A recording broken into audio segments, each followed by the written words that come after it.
If you need to hire, you need Indeed. Indeed is your matching and hiring platform with over 350 million global monthly visitors according to Indeed data and a matching engine that helps you find quality candidates fast. And Indeed doesn't just help you hire faster. 93% of employers agree Indeed delivers the highest quality matches compared to other job sites, according to a recent Indeed survey. With Indeed, everything hiring is all in one place, and it makes it so easy. Leveraging over 140 million qualifications and preferences each day, Indeed's matching engine is constantly learning from your preferences. The more you use Indeed, the better it gets. Join the more than 3.5 million businesses worldwide that use Indeed to hire great talent fast. And listeners of this show will get a $75 sponsored job credit to get your jobs more visibility at Indeed.com/podcast. Just go to Indeed.com/podcast right now and support our show by saying you heard about Indeed on this podcast. Terms and conditions apply. Indeed.com/podcast. Need to hire? You need Indeed.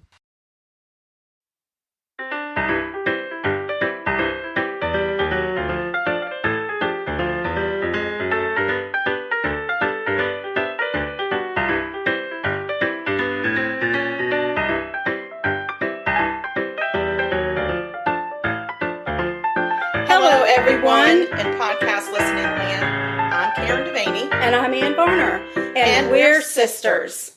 Welcome to Sugar-Coated Murder, where we'll discuss And probably inappropriately laugh about and comment on. Yep, one of our favorite subjects. Murder. Oh, and we love to bake. And why not combine our two favorite subjects? Baking and Karen killers. Devaney. Hello. Hello.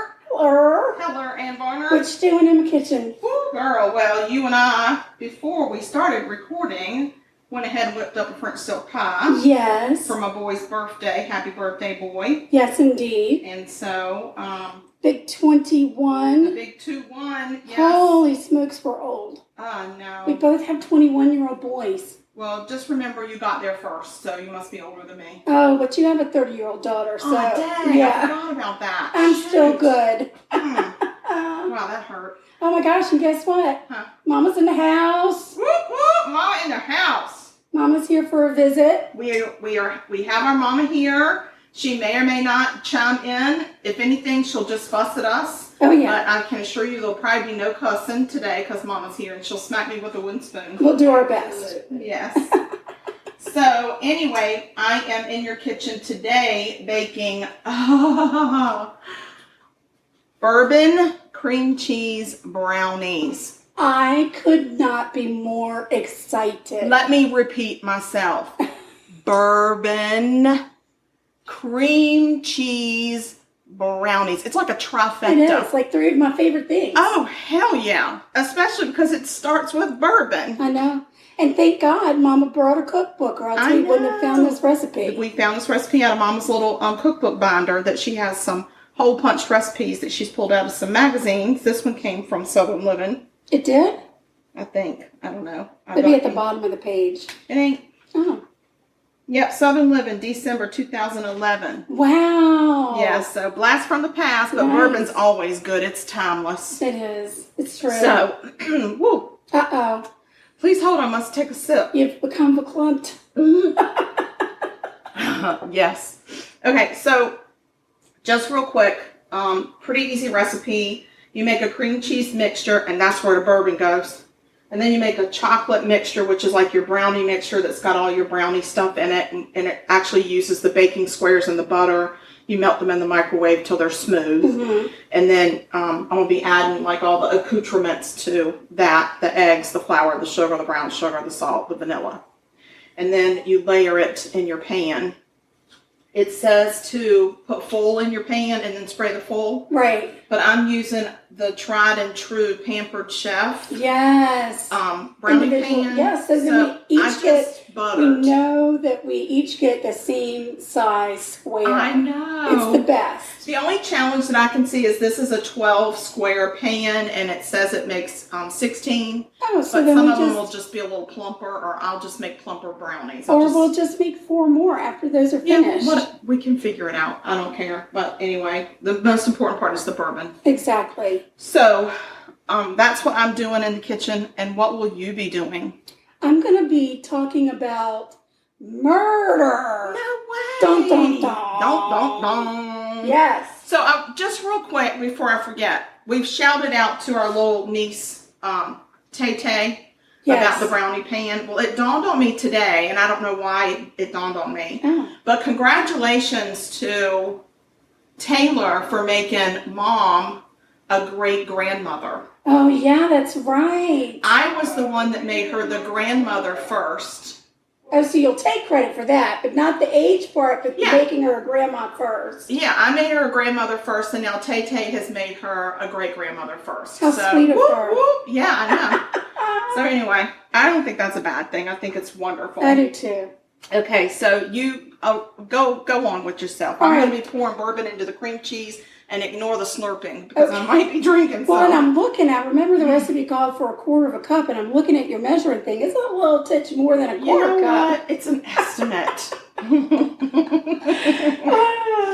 Okay. All right, so my murder takes place in Ormond Beach, Florida. Oh, I know where that Ormond Beach, right close to Daytona. Right close to where Sarah used to live. Yeah. My person. Yeah. One of my people. And this takes place in February of 1981. Okay. February 15th. So about this time in Florida, all the people are pouring in for the Daytona 500. Oh, yeah. That's so a big deal there. A really big deal. And she's taking a sip out of the measuring cup. Okie doke. Just making sure it's not stale.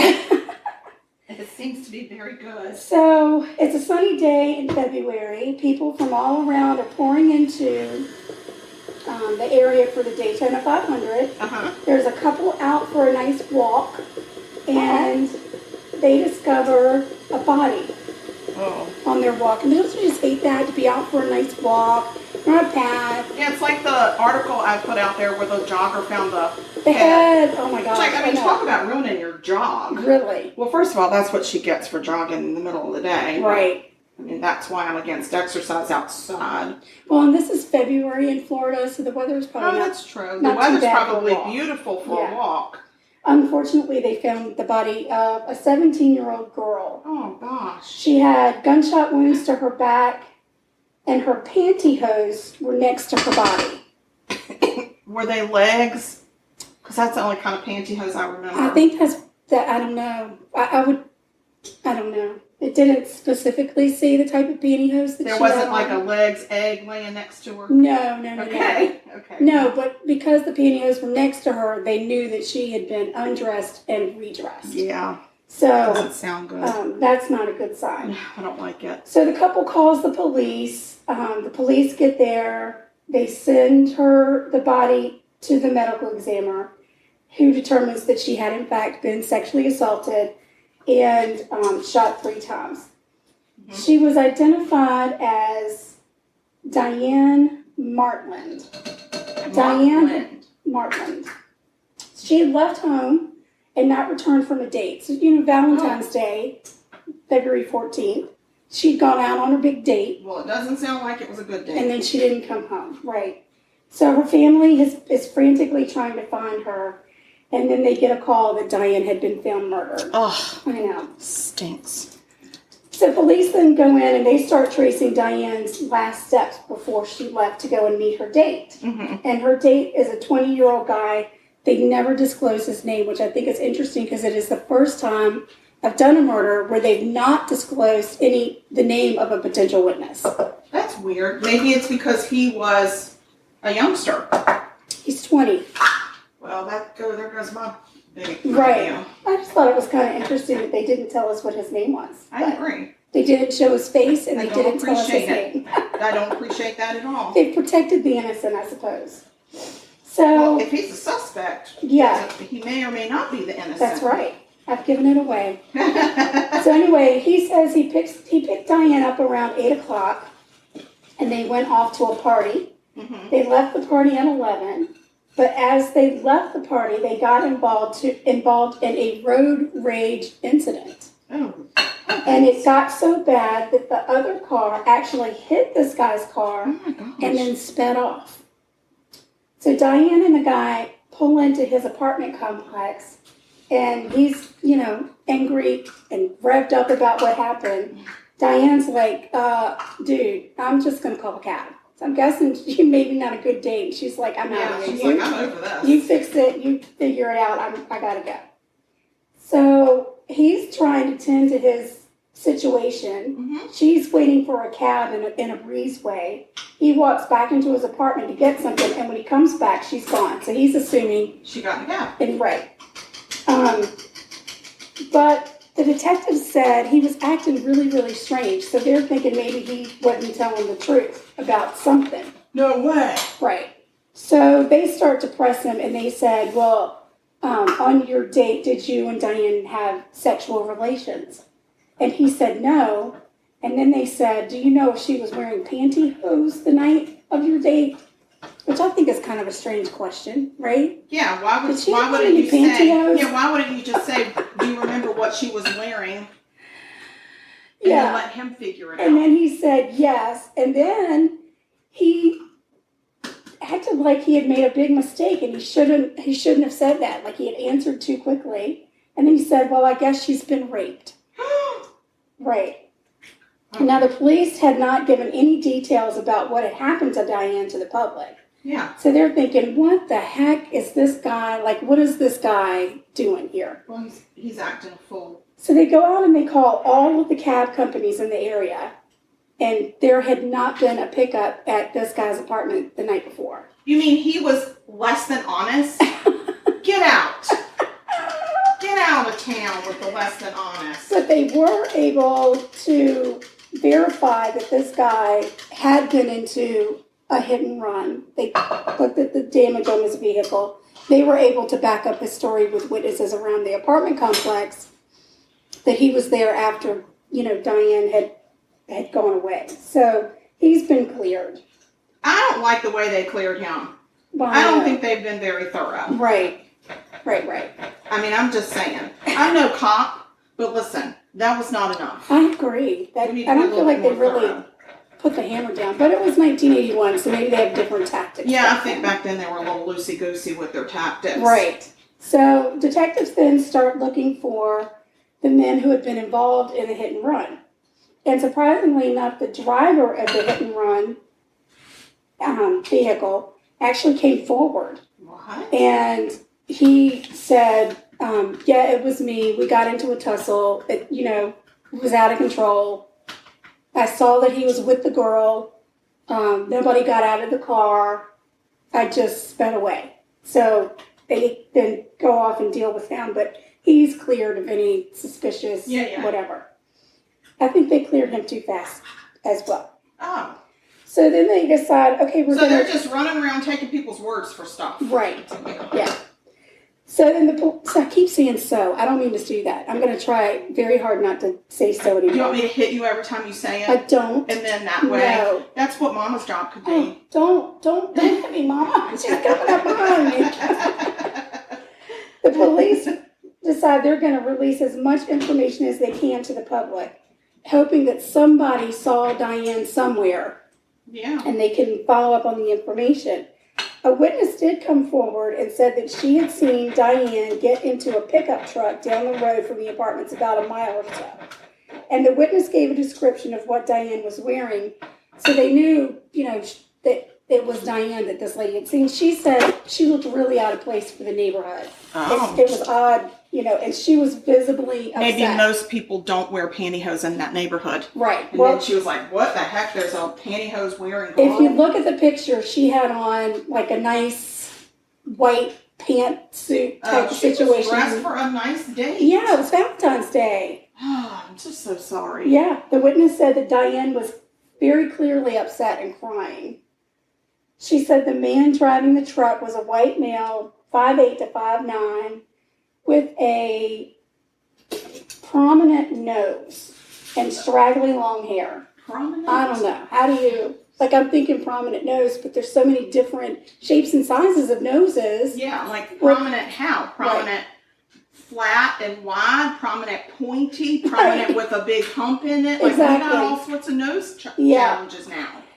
They, she was able to sit with a sketch artist, though, and come up with a kind of... Sketch artist. I am I mean, that's grammar for you, but they're really talented. They are very talented.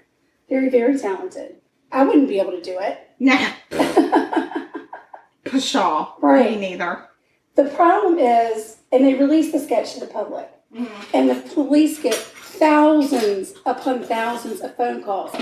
Unfortunately, remember, this is Daytona 500 season, so there are 3 times as many people in the area, and they're overwhelmed with information coming in, none of it seems to be working out.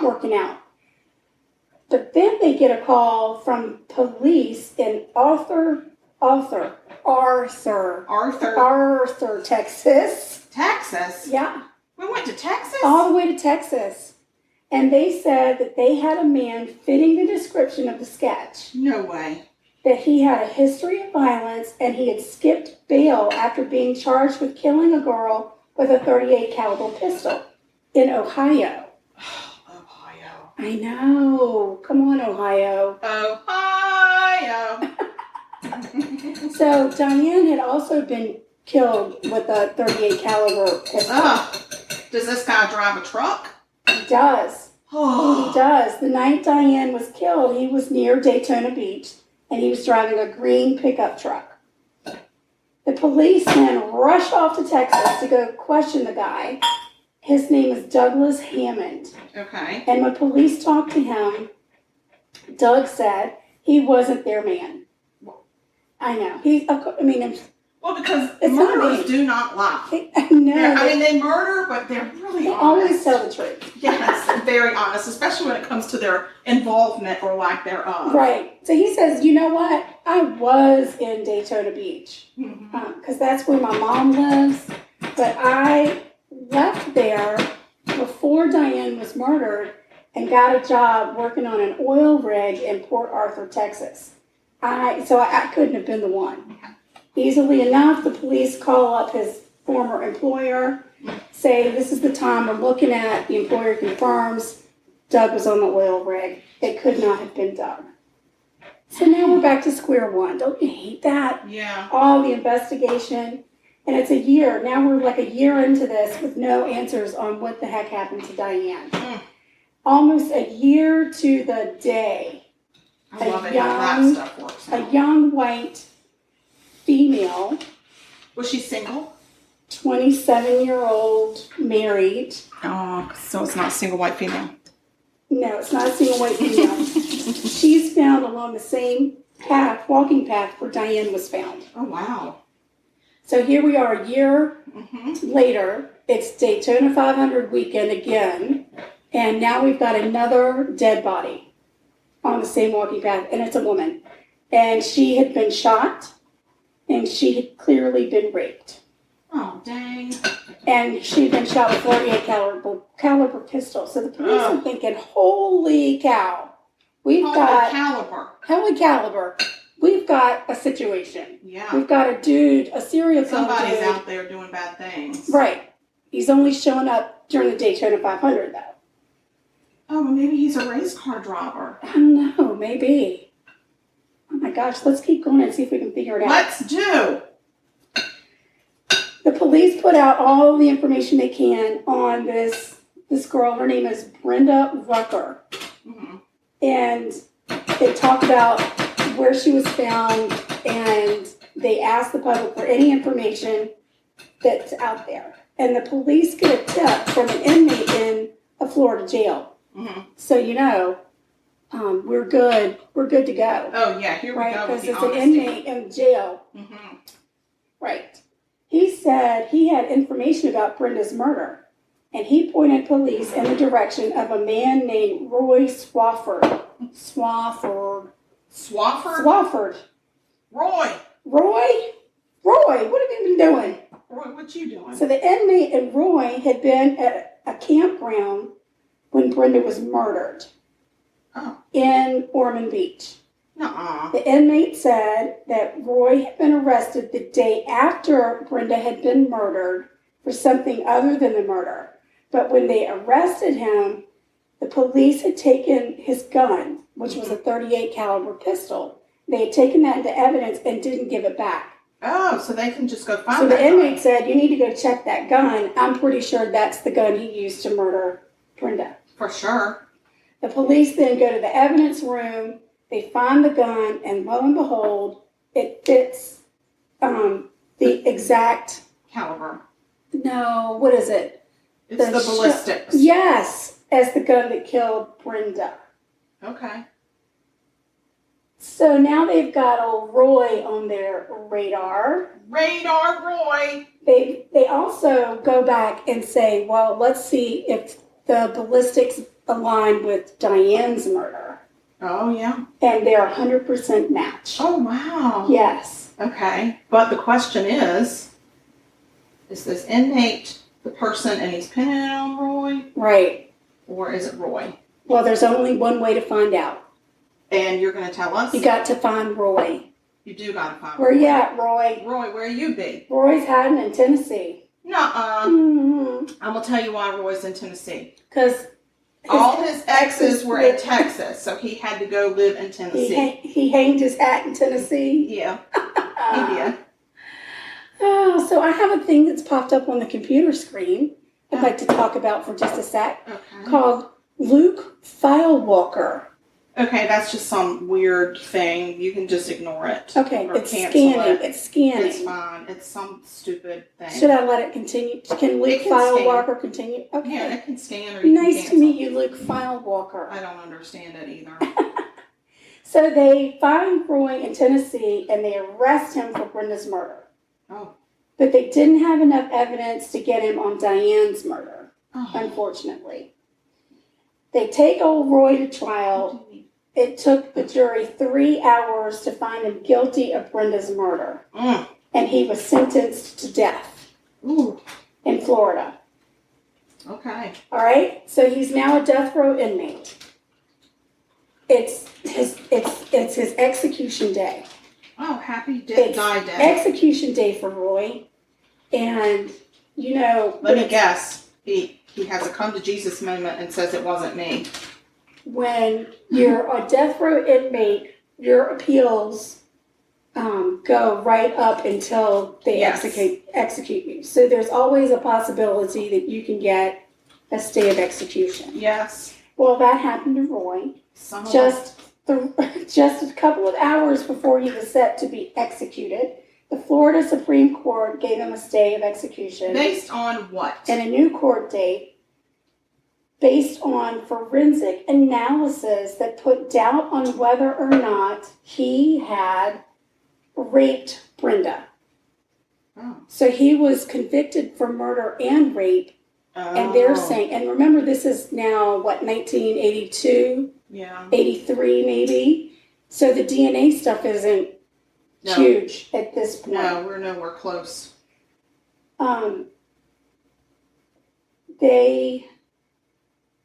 So Roy then gets his stay of execution, and they give him a new court date. You know, a new court date is going to be years down the line. Yeah. But this actually gives the police an opportunity to go back into Diane's cold case. Okay. And they can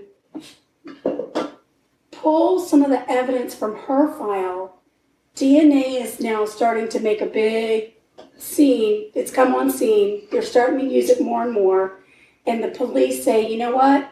We've got DNA from that case. Let's just send it off and see what happens.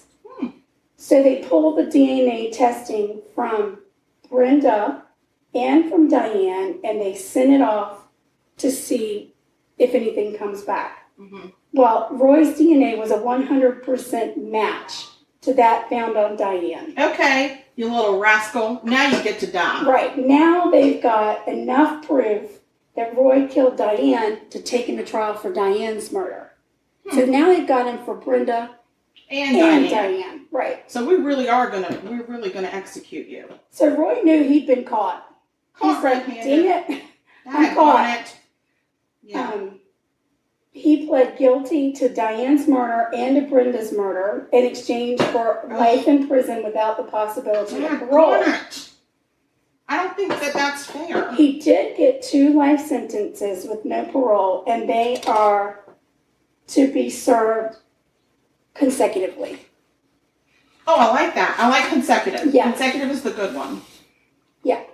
I like that. I know. I was very happy to see that. So there is absolutely no chance at all that Roy is going to be getting out of jail. Wonder where he is. Somewhere in Florida. I could probably figure that out for you. Let's go tease him and throw baloney at him or something. Oh, that's a good idea. Yeah. He is in, let's see, he was in Volusia County is where he was. But it doesn't tell me where he's being held. Okay. But I will tell you the story of what happened. Okay. During the early morning hours, Roy and a bunch of his friends drove from Nashville to Daytona Beach. They planned to camp at a state park to attend the Daytona 500 race. Roy and his friends went out to a bar called the Shingle Shack. Well, nobody needs to be going there. They're going to get shingles. I wouldn't have gone there. On the evening of the 13th of February, they returned to the campground around midnight. Then Roy went out again and did not return until Sunday morning. A dancer from the Shingle Shack testified I see what kind of place we're going to. That Roy had returned to the bar that night around 1 o'clock in the morning. She left the bar with Roy when she got off work at 3 o'clock in the morning, and the two of them spent the rest of the night together at the house of one of Roy's friends. Talking about science projects and things? Right. Yeah. The dancer testified that Roy returned her to the Shingle Shack at 6 o'clock on Sunday morning. Roy then reportedly drove from the Shingle Shack back to the campground, a route that would have taken him by the gas station where Brenda was abducted from a gas station. Okay. On the morning of February 14th, this is for Brenda's murder. Okay. Brenda was working at the gas station, and two witnesses placed Brenda at the scene before 6:20 in the morning. A third witness arrived at the gas station at a few minutes after 6:20 in the morning and found the store open, the lights on, but no attendant on duty. And that's when they called the police, the witness. On February 15th, Brenda's body was discovered a few miles from the gas station in a wooded area. The medical examiner determined the cause of death to be blood loss from a gunshot wound to the chest. So she wasn't killed instantly. She bled out. Brenda had been shot 9 times, with 2 of the shots being to the head. Medical examiners also determined from the semen found on her body that she had been sexually assaulted. And examining the type of gun, they found it to be a .38 caliber gun. They were able to line the ballistics up so there was no doubt. He actually had reloaded his gun at least one time during the shooting. Stop it! And then after the Daytona 500, Roy and his friends went back to the Shingle Shack. One of the members of the group got into a fight with some other people after he got swindled on a drug deal. And Roy pulled a gun, and that's when he got arrested. Yeah. So this girl, the dancer from the Shingle Shack, needs to be counting her blessings that she was not the one that got killed, because he left her and went and got Brenda and killed her. So that's what I got. Roy Swafford, you dirty, rotten scoundrel. He's a jerkwad. A jerkwad. Okay. Daytona Beach. So lessons learned on this brownie recipe. Oh, I'm sorry. I thought you meant on my murder, because... No, we have lessons learned on that too, but because you have to layer it and then swirl it, not a good fit for the individual brownie pan. So I'm just going to say it is what it is, and it's going to taste real good, but it may not look real good. Oh, we don't care about how it looks. Listen, our listeners can't see it. They do when we put a picture up, girl. What happens if we don't put a picture up? I don't know. Or we find a picture of a beautifully swirled brownie and put that up instead. I could draw one better than. And I think our listeners know us by now. Yeah. We are so far from perfect. We are not. We're not professional bakers. If I were perfect, I wouldn't know what to do with myself. Exactly. Well, showing you a coven in chocolate. Your arms have chocolate everywhere. I'm telling you, it's been a wild ride. You are having a good time over there. I can tell you one thing. That cream cheese bourbon stuff I could drink with a straw. A straw. Okay, I'm just gonna. So now that you've swirled all your stuff, what happens? I'm putting it in the damn oven. All right. So you're gonna cook. While it's cooking, you're gonna tell me a murder? Yeah. Tell me a murder. One heck of a murder. Mama, tell me a murder story. All right, we never got that growing up. No. I got Peter Pan. No, I got Peter. Had it happening all around town. I got Peter Pan when I was growing up. I loved to listen to Peter Pan. I think so much that Dad eventually recorded it on a tape recorder. He just let me listen to it at night.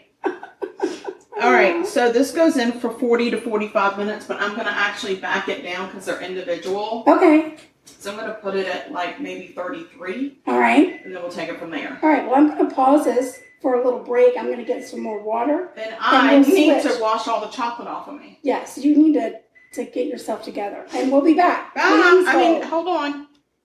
All right, we're back. Okay, good. Good to know. I think I've gotten most of the chocolate off of me.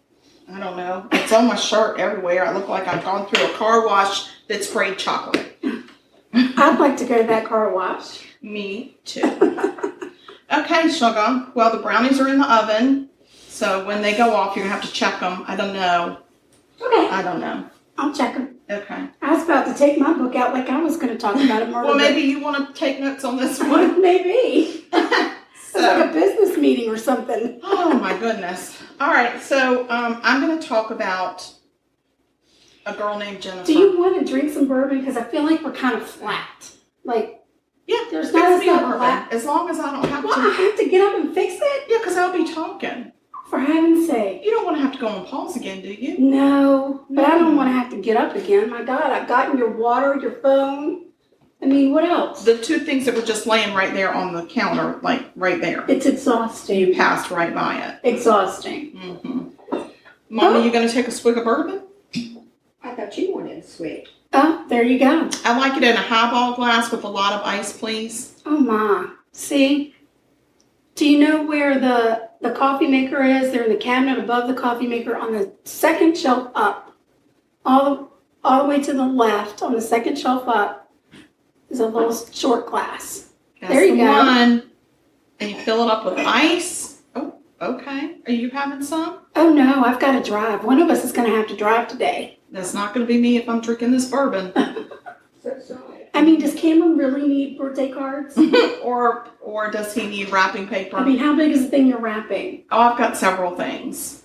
So, I mean, how do you feel about Christmas wrapping paper? I'm fine with it. He actually would love that. Yeah. Well, where are we going to go get the card? The Dollar Tree? Yeah. Okay. I got wrapping paper. I know, but we were thinking about whether or not we were driving. Yeah, I'm just saying, I think we can have construction paper. Can we can make him a card. Which I he have would cards, I just don't have envelopes. like. He doesn't need an envelope. Okay. We'll just put a sticky note on it. Listen, Mama's hit the ice. Do you have any ginger ale? I do. Okay. Get over there and help Mama make that drink. I can do it. For heaven's sake. Where is your ginger ale? It's on the door of my refrigerator. Okay. Should we pause? Yeah, Should we we should pause? pause again. Oh my Sorry, gosh. y'all. It's drink time. We've decided to have a little mid-morning drink, so please hold. All right, now I have my drink. All right. Mama Mama's has got a drink. a Karen's little got a drink. I've got to drive later, so I'm having ginger ale. Yeah. Yes, we're having a little morning drink, and then we're going to have a morning nap. So, anywho. All right, I'm going to talk about a girl named Jennifer. All right. Back in 1992, in September of 92, she was 19 years old. And she was late. She was late? She was late. She had missed her period late? Can you listen to the story and stop? You stopped. You paused. You said she was late. That was period. a dramatic pause. Oh, well, then I had a question. Late for what? She was scheduled to work the 10 p.m. to 6 a.m. shift at the local hospital. So what you could have said was she was late for work. I didn't want to. Girls, See? that's enough. I'm going to sip this bourbon in a minute and then we'll throw the glass at her. We're taking an Uber. I'm getting a drink. Oh, that's good. Okay, so this is in Cathedral City, California. She was late for her 10 p.m. to 6 a.m. shift at the local hospital. It was 9:50 p.m. and she had missed her bus. Can I ask a question? Oh, never mind. Keep going. Keep going. She had missed her bus because she had stopped by to you've got me all verklempt. She stopped by. No, she didn't. She has stopped to buy. She stopped to buy some flippin' candy. Okay. Because there were a couple of disabled girls that she worked with and she liked to take them candy. That's nice, She's Jennifer. a sweet lady at 19. So, a man, just a plain ordinary man, sees her at the empty bus stop, puts two and two together and thinks she must need a ride.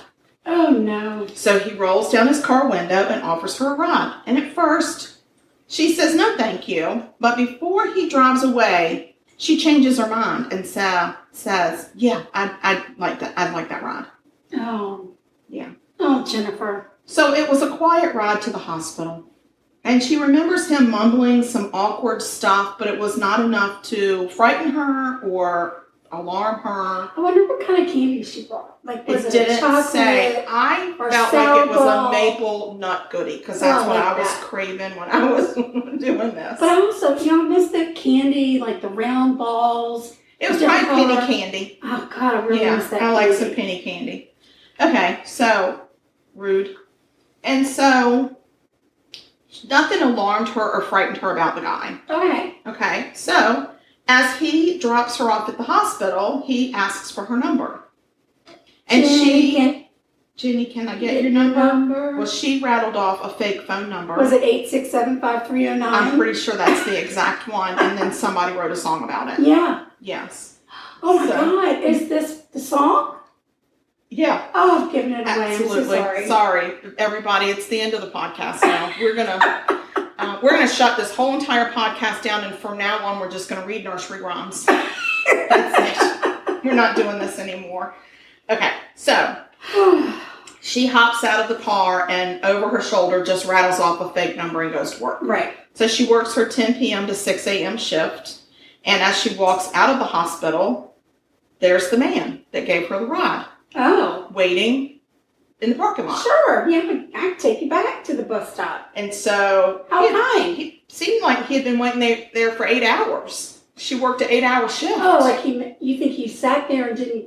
It just seemed like he was still waiting in the same spot. Right. So she decides that she's just going to turn around and walk down the street. Right. And as she's walking down the street, she could hear him coming up behind her in the car. Oh, dear. She could hear the sound of his car slowly following, creeping along, gravel crunching, motor almost at an idle because he's going so slow because she's walking slow. And she's just like, I'm just going to just look ahead and just keep walking. Like, I don't see him. I don't see him in that big car. So the man pulls ahead, just ahead of her and stops. And he gets out and says, hey, you want to go grab breakfast? And she said, no, I'm fine. I don't need breakfast. And then he offers to take her back to the spot where he picked her up that night before her shift. And she thought, well, I mean, I got here and I'm alive, so I'm sure he's fine. So she says, yeah, you can take me back to where you picked me up. Well, as soon as Jennifer gets in the car and the driver pulls away, she knew she had made a huge mistake. You think? Yes. The driver immediately brings up the phone number she had given him and lets her know that he knows it's fake. Oh, no. Yeah. Now he's mad. He becomes enraged.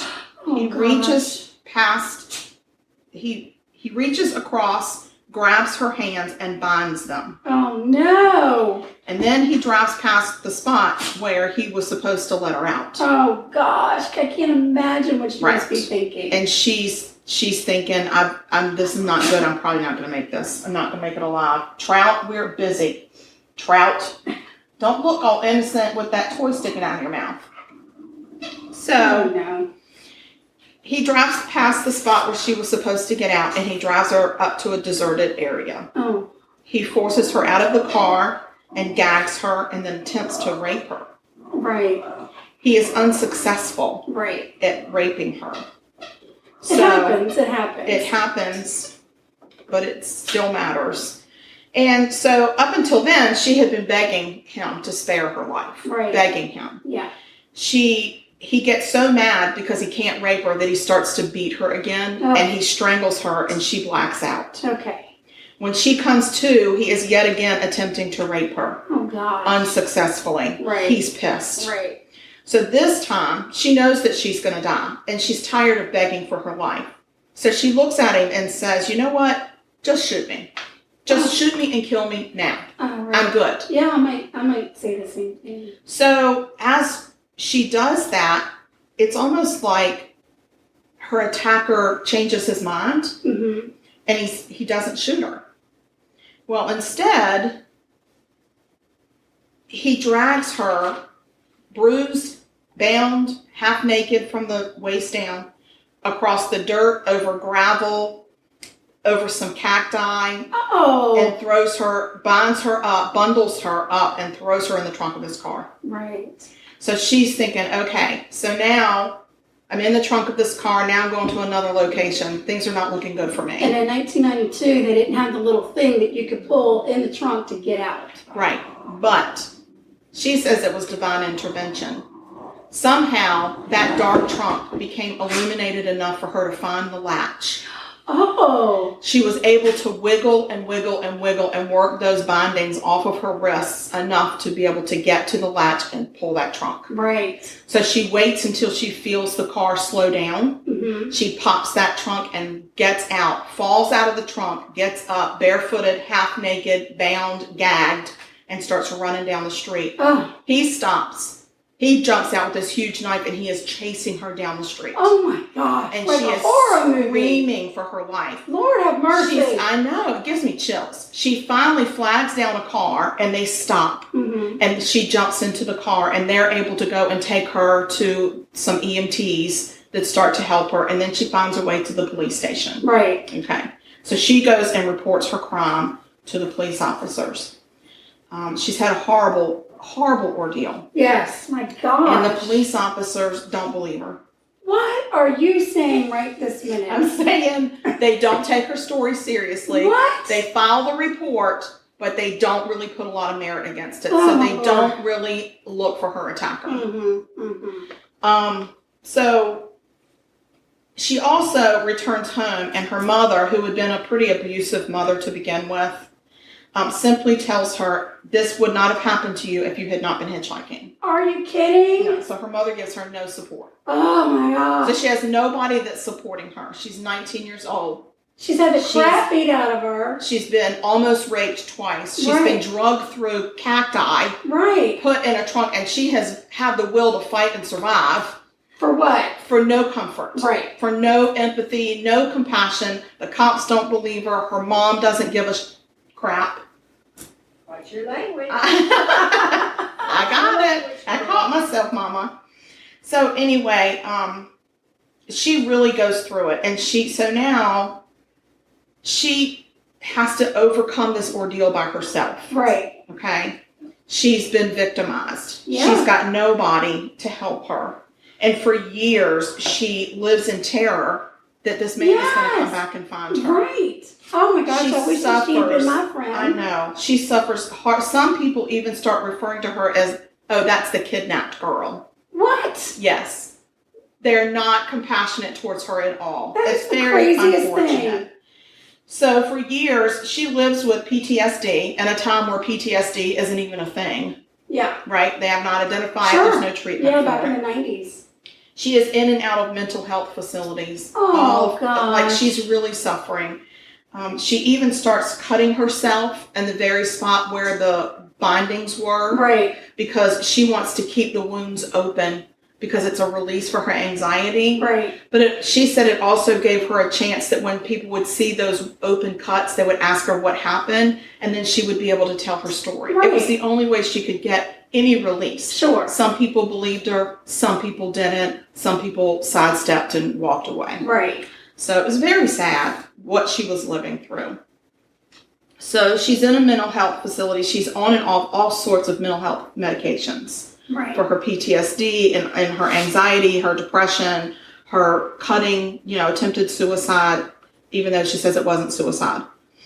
So at times, she even starts to question herself. Yeah, I'm sure. To think, did this really happen to me? I mean, she's really losing her I would be the mind. same way. I would, if I didn't get any support from anybody, not even the police. Yes. Not even my own mother. I would be like, right. Did I dream this? So she's in and out of this mental hospital, and there is an orderly type person who befriends her. Okay. She calls him her black angel. All right. And he starts to talk to her and say, look around these people. All of these people came in almost normal. Mm-hmm. The drugs that they are on are altering who they are. They cannot function, and you're better than that. Right. And I want you to work really hard on getting off this medication. Sure. And getting yourself together. Right. So something about what he says triggers her, and she starts to feel stronger, and she's like, I'm going to try to figure out how to survive this. Right. So that's what she's working on. But it's not easy. I mean, this is a young girl. Sure. So 5 years go by. Okay.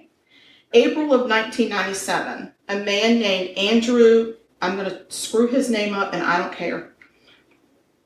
Urdialis. Okay. Urdialis. All right. Urdialis, Madialis, Urdialis. Urdialis, Urdialis. He was arrested in connection to some ongoing murder cases. Mm-hmm. And so they send his gun off for ballistics, and they're holding him. And as they're waiting for the ballistics to come back, he confesses to 8 murders and one that got away.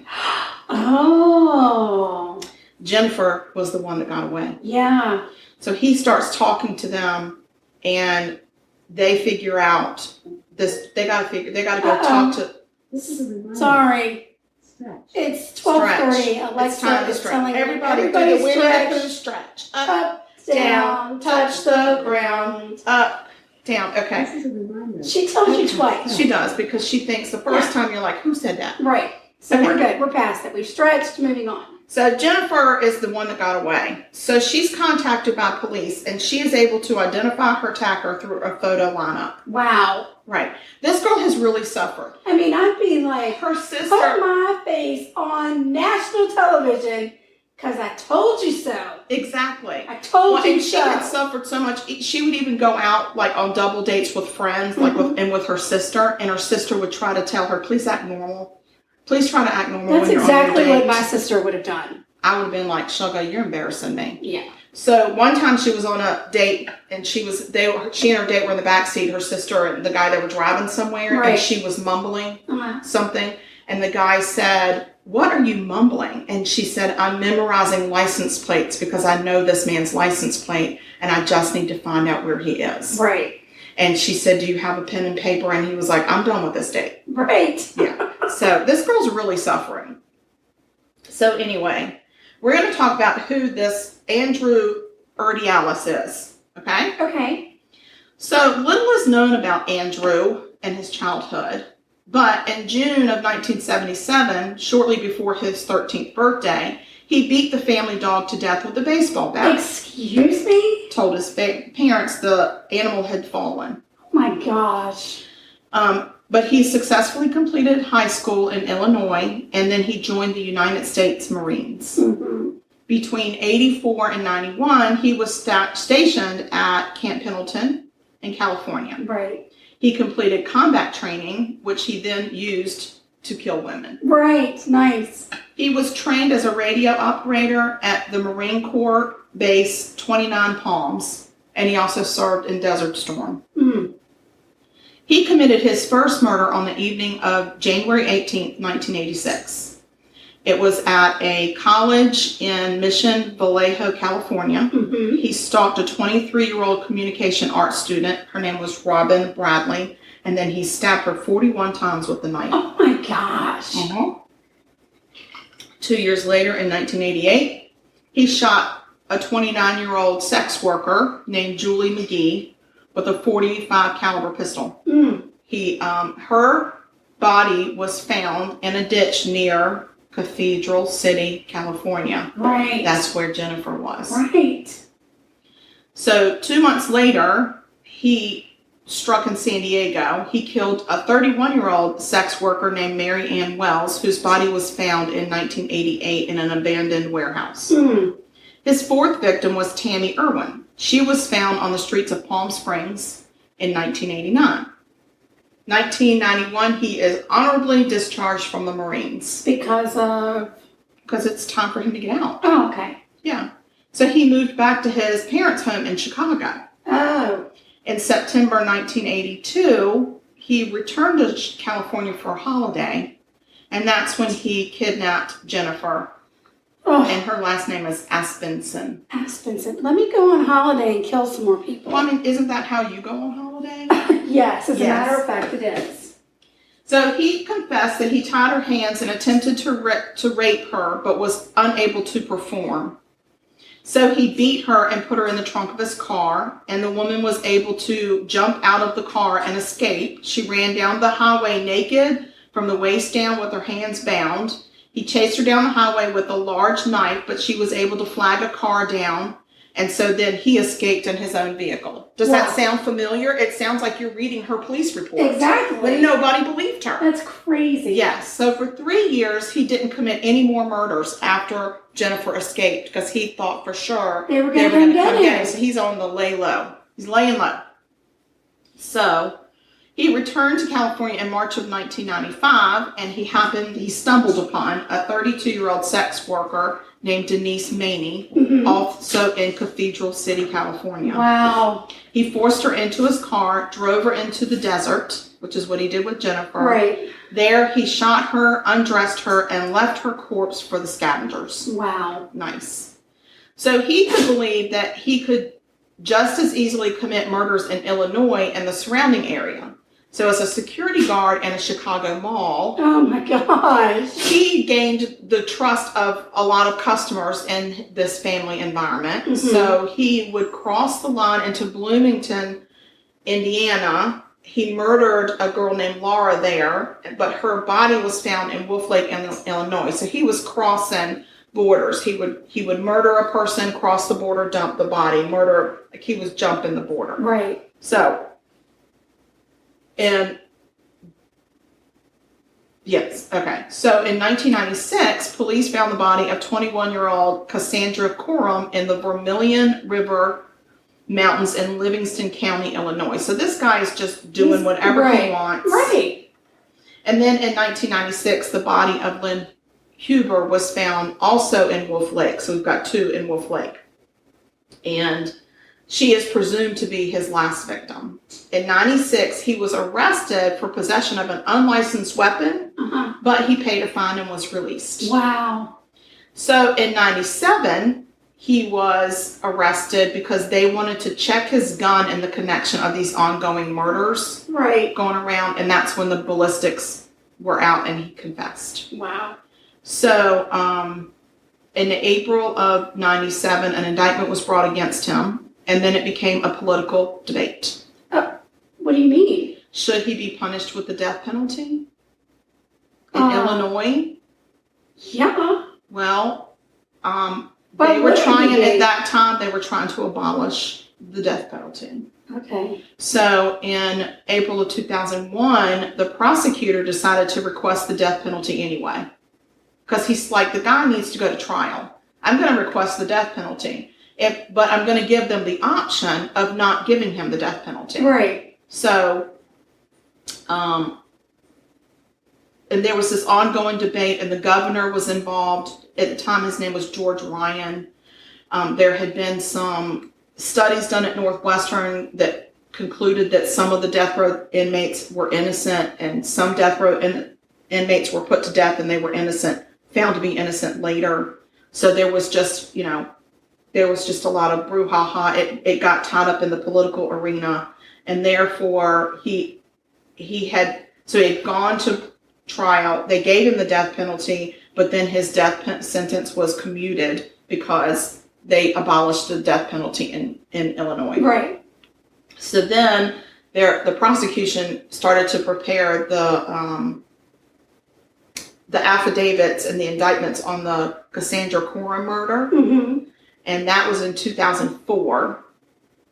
And at that point, Dialis decided that he would plead guilty, but claimed he was mentally ill. Oh my gosh. Right. And so the judge resentenced him to death from the previous one, and then gave him a second death sentence. Oh, okay. So now he's got 2. Yeah. But then the governor in 2011, Pat Quinn, signed into law abolishing the death penalty. So now his 2 death penalty cases have been, he's been resentenced to life in prison. For heaven's sake. Yes. They can't get it together. Yes. So then California starts to take a crack at him because they've got all these murders from when he was stationed in the Marines. Well, I wondered if the military would get involved.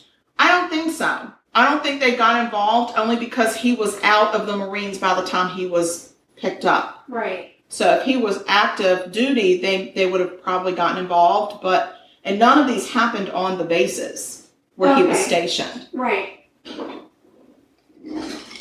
So in 2018, he is convicted of 5 Southern California murders of women.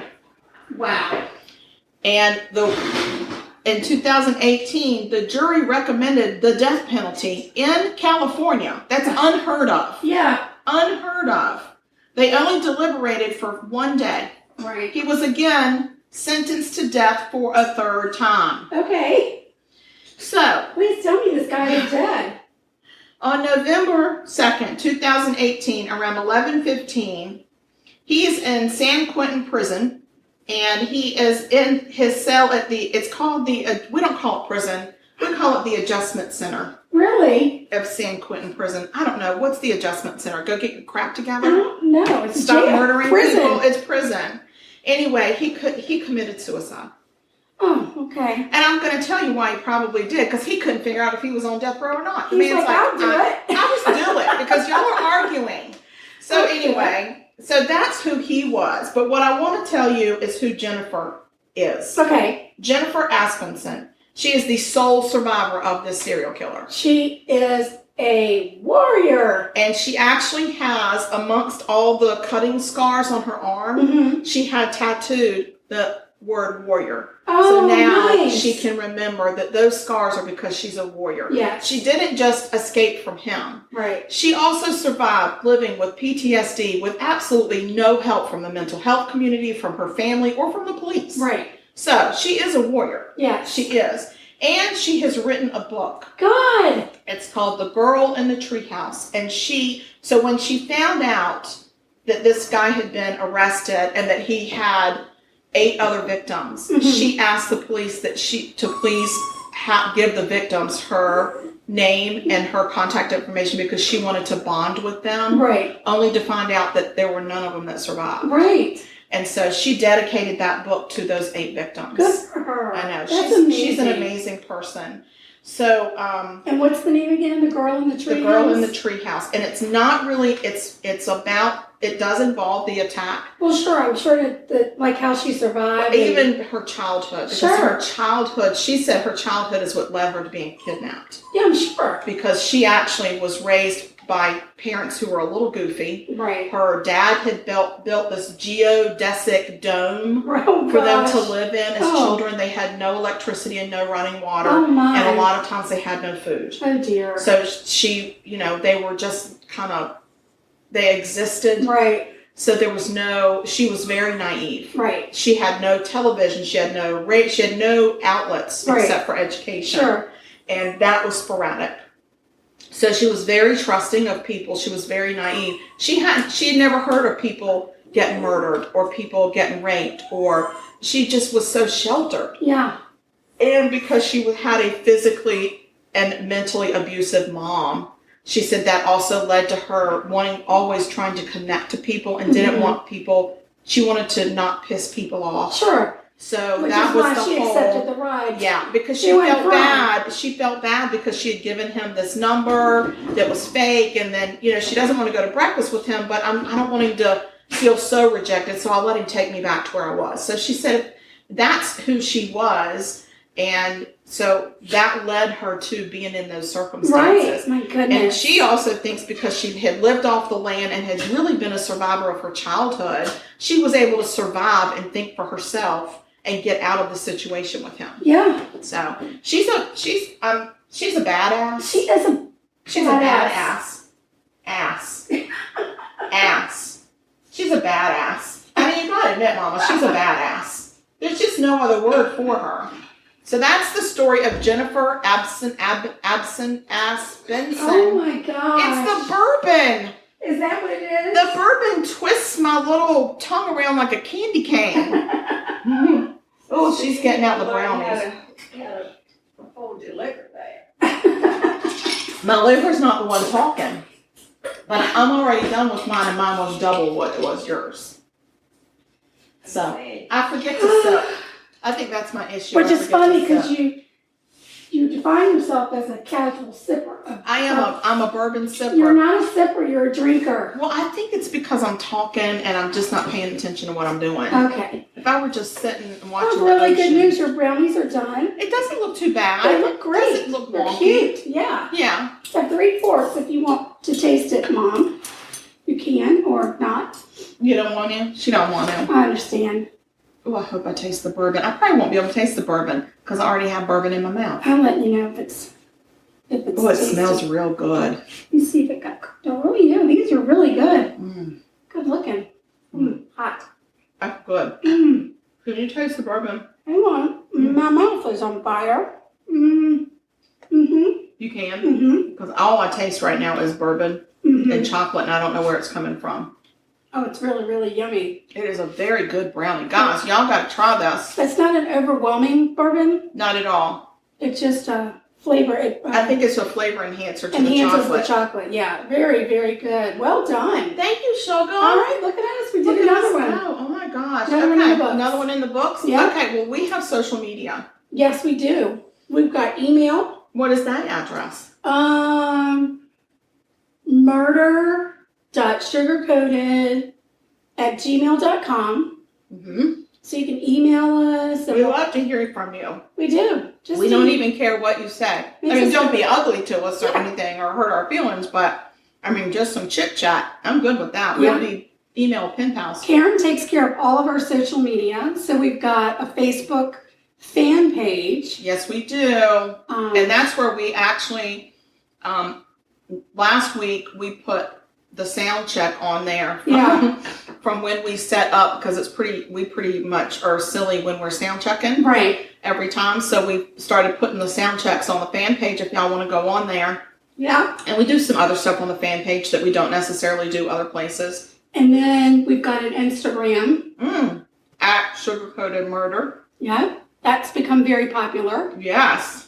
And we have a web page. We have a web page, Sugar-Coated Pod. sugarcoatedpod.com. Yes, .com. And we have a regular Facebook page that's not a fan page. It's just open to the public. Right. But if you want to be a fan, look up our fan page and request to join, because Yeah. we got a lot of people in there. Yeah, We're having a good time. we've had a couple newbies this week. We have. People still want to join our fan page, which I is love so it. perplexing I to know. me. It's just amazing that we still have listeners. We really appreciate it, guys. All right, well, it's the start of the weekend for us. So Woo! Bourbon. cheers. Bourbon it up, guys. Cheers Bourbon to it up. everyone. Cheers to y'all. Y'all stay sweet. have a great rest of your day. Stay safe. And we love you. We do love you, and stay tuned because we've got a great shorty coming. which Oh will my be- gosh, which is going to be our mama. We're going to have a shorty with our mama. Yes, she's going to be making some key lime pie. Ooh, y'all just should be here to taste this stuff. Bye, y'all. Goodness. Have a Love good week. y'all. Bye. Bye.